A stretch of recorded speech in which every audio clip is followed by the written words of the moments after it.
అనంతపురం జిల్లా కేంద్రంలో శుక్రవారం సాయంత్రం 4:30 గంటల నుంచి 6 గంటల వరకు జిల్లా కలెక్టరేట్ కార్యాలయంలోని రెవెన్యూ భవనం నందు 2024 సాధారణ ఎన్నికలకు సంబంధించిన సమీక్ష సమావేశం నిర్వహించడం జరిగింది.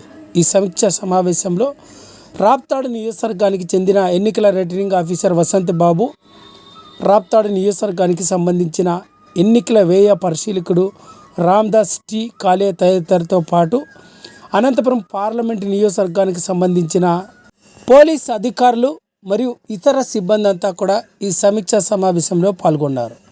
ఈ సందర్భంగా అనంతపురం జిల్లా కలెక్టర్ మరియు ఎన్నికల అధికారి డాక్టర్ వినోద్ కుమార్ మరియు అనంతపురం జిల్లా ఎస్పీ అమిత్ బందారి ఐపీఎస్ తదితరులు మాట్లాడుతూ సాధారణ ఎన్నికలకు కేవలం 72 గంటలు మాత్రమే సమయం ఉందని, అధికారులు ఎన్నికలు పకడ్బందీగా నిర్వహించేందుకు అన్ని పోలింగ్ కేంద్రాల్లోనూ ఏర్పాట్లన్నింటినీ పూర్తి చేయాలన్నారు.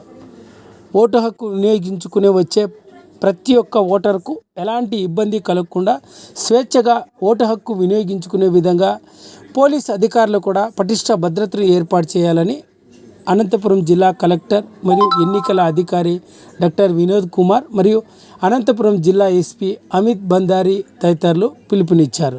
సమీక్ష సమావేశంలో రాప్తాడు నియోజకవర్గానికి సంబంధించిన ఎన్నికల రిటర్నింగ్ ఆఫీసర్ వసంత్ బాబు, ఎన్నికల వ్యయ పరిశీలకుడు రామ్దాస్ టీ కాలే, ఇతర ఎన్నికల పోలీస్ సిబ్బంది అంతా కూడా పాల్గొన్నారు.